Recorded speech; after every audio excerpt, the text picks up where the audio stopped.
Thus, the reintroduction of God's personal name into the translation of the Old Testament is a feature that enhances the precision, intensity, and clarity of the biblical text in English. Okay, so we just verified that is incorrect, right? The New Testament uses the term Lord, Kyrios, this is Greek, to translate Yahweh. The LSB, or Legacy Standard Bible, maintains the translation of Lord, or the translation of Lord, and does not change those instances to Yahweh. In cases when Lord explicitly translates Yahweh in a quotation of the Old Testament, a footnote is provided stating such. Nevertheless, the LSB maintains the translation of Lord in the New Testament for the same reason it upholds Yahweh in the Old Testament, because that is what is written in the original text. In the original Hebrew or the original Aramaic? Which one is it? Because if it's supposedly in the original Aramaic, that's garbage. We've just proven that to you from the original manuscripts, the Old Testament manuscripts, the Tav Asherah. Just as translations preserve the distinct wording between an Old Testament passage and its quotation in the New Testament, so this distinction is preserved in this LSB. While there may be several factors behind the shift from Yahweh to Lord, for the apostles, one purpose centers on the declaration that Jesus Christ is Lord. Well, we're not arguing with that. Yeah. Maybe with this Yahweh to Lord, but not that they believed or they declared that Jesus Christ is the Lord, right? Because the New Testament writers rendered Yahweh as Lord, they showed that Jesus is both Lord over all, even over Caesar, Acts 25:6. Because he's an uncreated creator, isn't he? He has that authority. Another other than Yahweh himself. So here it's saying he's both Lord over all, Jesus is the Lord, and he's also God himself, according to Acts 2:25, 34, 36. Let's have a look at that. 2:25.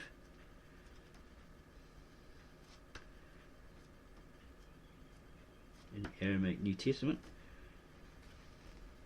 Yeah, a couple of pages back.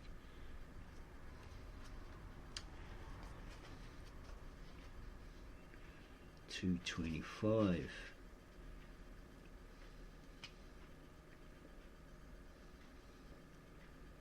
For David prophesied, and there's a footnote here, jump all the way over there. 2:25, where are we? For David prophesied, 2:25.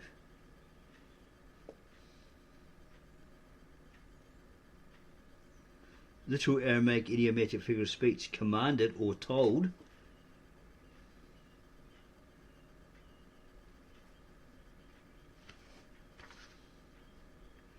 For David told about him from before everything, my Lord was visible in every season. He was at my right side without moving. Because of it, my heart rejoices, singing my hymns of glory, and even my body he shall restore to hope. As you will not leave my soul in Sheol, or the grave, and you will not allow your revered one, or blessed one, to see bondage. You reveal to me that way of salvation. You shall fill me with the joy of your presence. So, what's that one? The footnotes for that one. 25 to 28. 2:25. Literal Aramaic idiomatic figure of speech, commanded or told. 2:26. Literal Aramaic idiom or expression, save, deliver. 2:27. Literal Aramaic grammatical construction, reference to King David. 2:28:1. Literal Aramaic expression, road to life. 2:28:2. Literal Aramaic expression, you shall fill me with joy. You shall fill me joy with your face. Okay, so there in 2:25, Acts 2:25.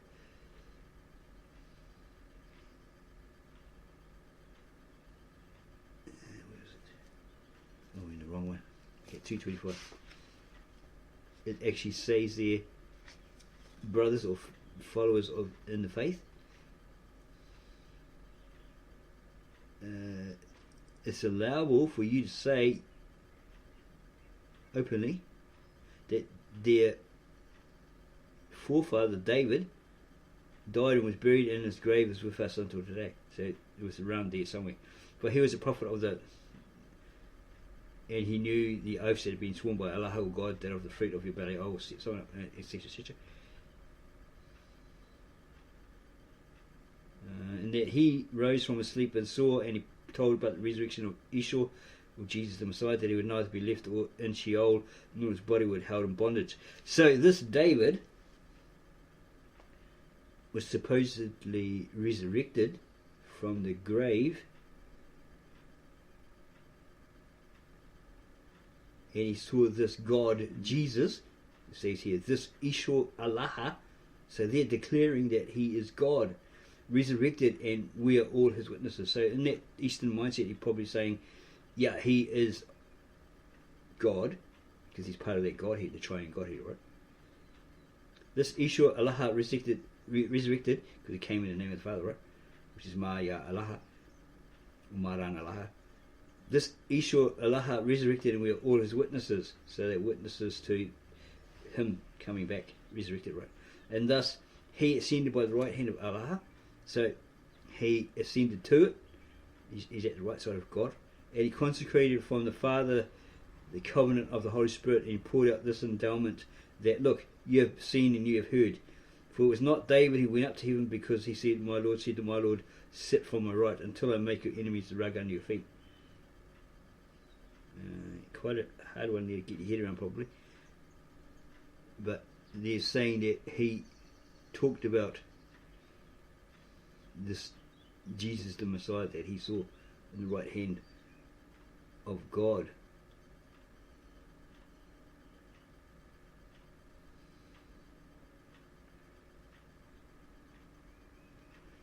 Okay, it's 31, so we'll look at 31.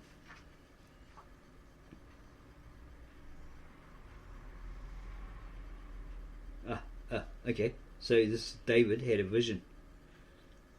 231, literal Aramaic expression retained. He woke up having seen a vision and recalled or retold it to somebody. Okay, he remembered and told it to somebody. So he actually saw him, right?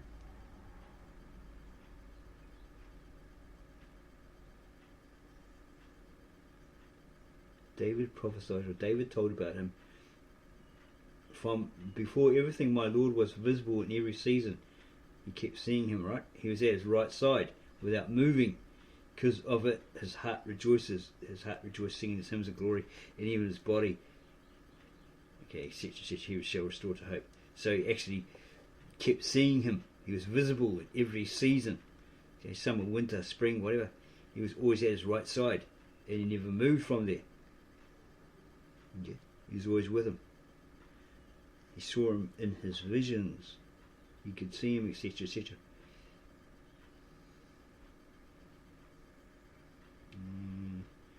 And maybe in this vision, yeah, he rose from his sleep and he saw, and he prophesied about the resurrection of Esau, of Jesus, that he would neither be left in Sheol nor his body would be held in bondage.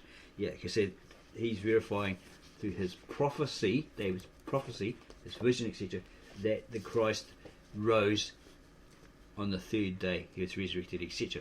So that verifies it there in the Old Testament. 34, 36. Is it the same one? 34, 36. 34, 36. Where are we? For it was not David who went up to heaven, because he said, my Lord said to my Lord, sit from my right. So it's God saying to Yeshua Mashiach, or Jesus the Messiah, sit from my right until I make your enemies the rug under your feet.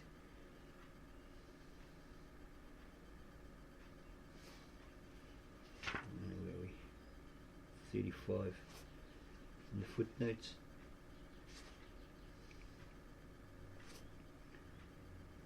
35 in the footnotes. 231, literal Aramaic expression retained. He woke up having seen a vision and recalled it. He remembered and told someone about it, probably. He spoke about it. Where's this one? 35. 235. Until I make your enemies rug under your feet.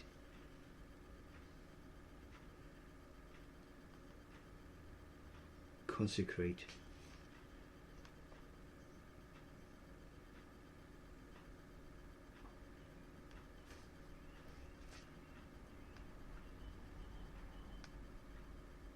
Hmm. 235.2, literal Aramaic idiom 4. So until until I make your enemies like a rug for your feet. Weird Eastern terminology. But that's basically what it's saying. The enemies will fall at your feet and they'll be like a carpet, right? They'll be under your feet. Yeah, they'll be like a rug for your feet.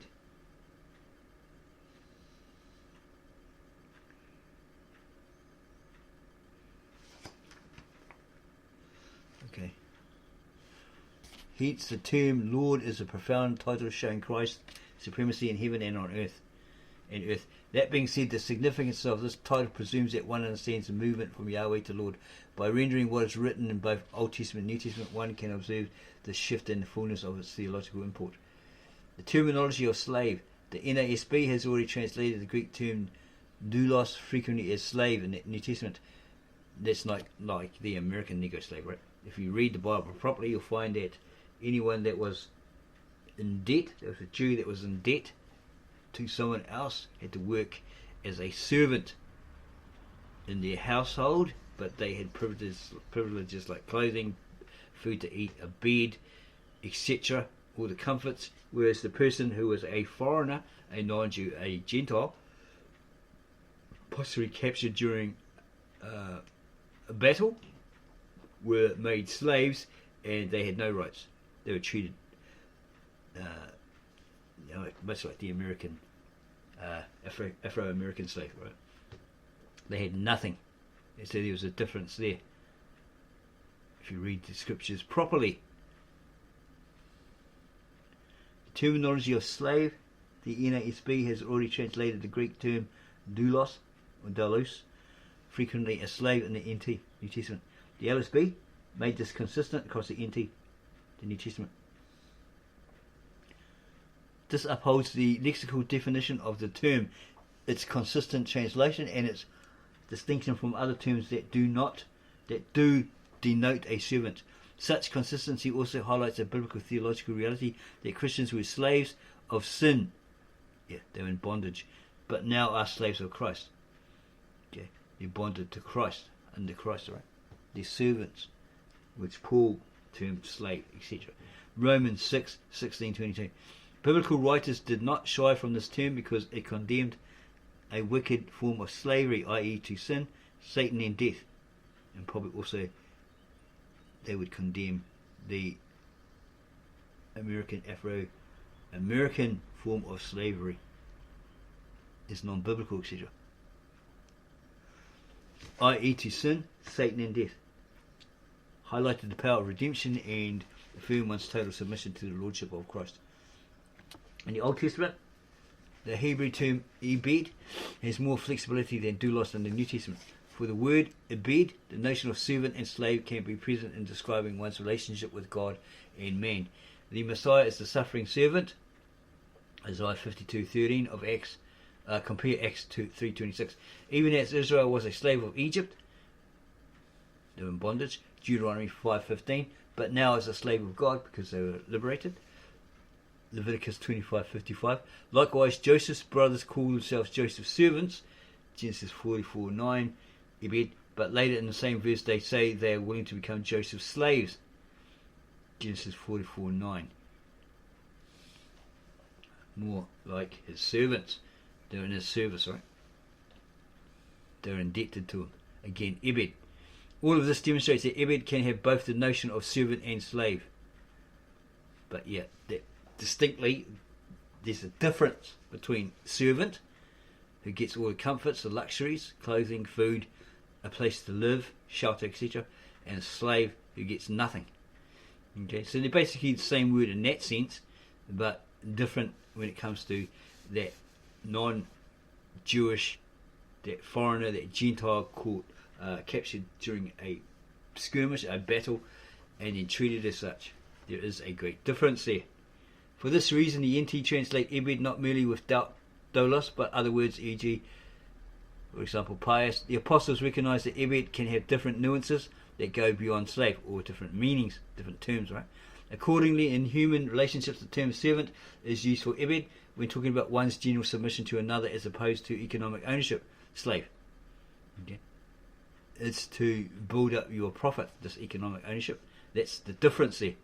One is for your general submission because you're in debt, you're a Jew and you're in debt. You have to pay it off, so you have to work it off, and then they can marry your daughter. They can set the parent free, but keep the daughter there, right, and marry her and all that sort of stuff, according to the scriptures. In relationships between man and God, slave is used unless ebed occurs with a personal name, e.g. my servant David. This formulation conforms to the nuances of the word and also connects well with the NT usage of slave. This translation principle also often brings out that God's people emphasize their total subjection to their loving God by calling themselves his slaves, even as he uses them uniquely as his servants in his plan. Okay? He sees them more as his servants than slaves. Yeah. Units of measurement and currency. Because this translation is designed to bring the reader to what was originally written, the LSB maintains the unit of measurement and currency used in the original writings. For clarity, conversions in both American and metric units are provided in the notes for measurements. It's probably so you can better understand it, right? This allows for the LSB to serve the entire English-speaking world by not choosing one country's unit of measurement or currency over another. So they're basically be comparing it, right? Hebrew text. The Legacy Standard Bible utilizes the latest edition of Rudolf Kittel's Biblia Hebraica. See, this is the fault with all these Bibles. They're using this guy's Rudolf Kittel's Biblia Hebraica. He was a corrupter of the scriptures. He was anti it. Him and his son. Okay? As far as we can remember, they may have admitted to that, right? This guy, you got to be careful of this guy here and this here. Okay? Because these guys deliberately corrupted it. Go do a study on this particular guy and his son. Okay? That's what they did. Together with the most recent light from lexicography, cognate languages and Dead Sea Scrolls. Okay? So it uses that latest edition. So we'd flag it. We wouldn't bother with it. Okay? But we say, go and do the research on this particular guy and his son. We did a video on it. We can put it as an end screen. That this guy was corrupt. Okay? He said this and he said that. But the Christ. Okay? So if he's anti him, would you bother reading something that utilizes his corruptions? We wouldn't. Hebrew tenses, aspects and stem. While recognizing the challenges of the Hebrew verbal system, the approach of the LSB has been guided by the Hebrew verbs form in light of its immediate and broad context. Thus, fundamentally, the LSB works to express distinctly the various verb forms. So looking at this, we're thinking these guys are part of something, right? This group that's translated, this made this new version, this revision, a part of this behind the scenes faction that's up to no good by using this guy's Biblia Hebraica, which is no good. Okay? Corrupt, etc. Okay, Greek text. The Legacy Standard Bible has the benefit of a number of critical, was that textual criticism? Or critical, just simply critical. Greek text in determining the best variant reading to translate. The 27th edition of Eberhard's... Oh, here we go. This is the real kick in the nuts. See? This is what I'm trying to tell you. Trying to make you aware of. We knew it. It was going to come from Nestle Arlen, right? Novum Testamentum Graece. Okay? That's another corruption. So, as we said earlier, flag it. Flag this version. Supplemented by the 28th edition in the General Epistles. Serves as the base text. So that's the foundation, right? It's a base text of what they're translating from. On every variant, reading the Society of Biblical Literature GNT as well as the Tyndale House GNT. Okay, Tyndale was a Protestant, but he was of the Roman Catholic Church, just as Martin Luther, etc. were. Good News Testament, is it? Is that good news? Were also consulted. In the end, each decision was based upon the current available manuscript evidence. Greek tenses, moods and syntax, etc., etc. Goes on about that. On the other hand, not all aorist have been rendered as English past. He did, etc., etc. Imperatives, participles, questions, Hebrew acrostics, gender language. The Legacy Standard Bible is committed to precisely representing what was written in the original languages. Ba, ba, ba. What a load of phony. Right? What a load of baloney. Okay, if they're getting it from this guy, or they're using him as a foundation, this Kittle guy and his son, it's biblically, where is it? Where do we see it again? Biblia Hebraica, as we said, we'd flag it. We wouldn't even bother with it.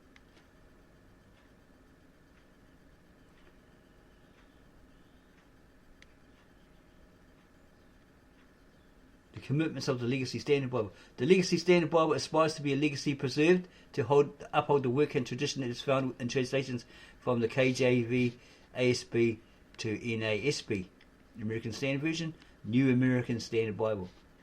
Okay, the KJV is the 1611 version with its Shakespeare speak, its Romeo and Juliet speak, or the new King James Version in the nearest English, modern English, right? Americanized English. The Legacy Standard Bible aspires to be a legacy performed to advance the commitments of past translations by bringing forth features of the original text relative to accuracy and consistency. So why are they using Biblia Hebraica by Kittle and that by Nestle Ireland? Something's not right here. The Legacy Standard Bible aspires to be a legacy passed on to equip generations to study Scripture and continue the philosophy of being a window into the original text for the glory of God.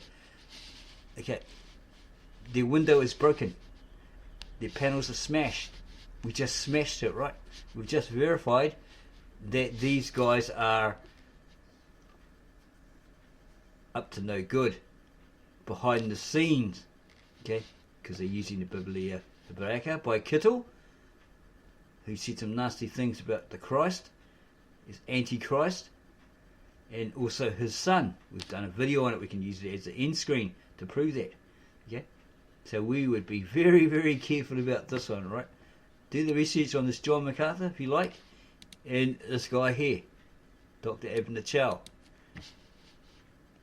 Okay, and then they say, oh yeah, God helped us to do this, gave us the time to do this translation. Sure, okay. Wonder how much he's getting paid by these corrupt factions behind the scenes. Okay, he's being paid off somewhere along the way. Okay, so yeah, we've shown it to you. Now, what you do with it is totally up to you. As Morpheus said, I can only lead you to the truth. I can't. I can only guide you. I can't make you accept this as the truth, right? Along those lines. If you've seen the Matrix, you know the proper wording. We just use it as a reference, right? Yeah, so be very, very careful of this new translation and any new translation that uses Kittle's writings or is associated with Nestle Ireland or the American Bible Society. We hope that this video has opened your eyes, made you more aware, especially in regards to this new translation from this guy here, promoted by this guy here, okay, is the most accurate. If Mark 15:34 says, my God, which is correct, but then has, why have you forsaken me? It's not the correct translation, because that is second to third generation Arabic Greek transliteration. This is why we are the Ministry of the Real Truth, why we created our YouTube channel, because we became aware, we woke up and realised all of the hype and fluff that's been pushed out there as the gospel truth, the truth, etc., etc., when it's not. Okay, but it's up to you at the end of the day. You can say this and that about us. We don't really care, because we know what the truth is. Okay, we've come to realise it. Yeah, you believe what you want to believe. You read what you want to read and believe it. But if you find out at Judgment Day you went down the wrong path, you believe these worldly translations, etc., etc., well, not much we can do about that for you. We did warn you. We did try to help you, right? But you knew better than us, yeah, etc., etc. Okay, this is for those who have their own mind. Okay, they're able to think outside the circle, the square circle, etc., etc. They're really looking for the truth. They're real truth seekers. They're not actors, pretenders, role players, just taking on the name Christian to look good, to impress the ladies or anything like that, right? These are the real troopers, right? Okay, so again, we hope that this video has opened your eyes to this guy's new translation and this guy promoting it. Shame on you two. Anyway, good effort, but you can't fool us. No, just joking. Okay, we're the Ministry of the Real Truth, and we say if you liked this video, give us a like, add your comments below the video. Don't forget to subscribe to us, and we'll get back to you on your comments as soon as possible and when we can, before the apocalypse. And then go share this insightful. Is that the right word? Yeah, this video that reveals to you the truth about this new translation, the Legacy Bible.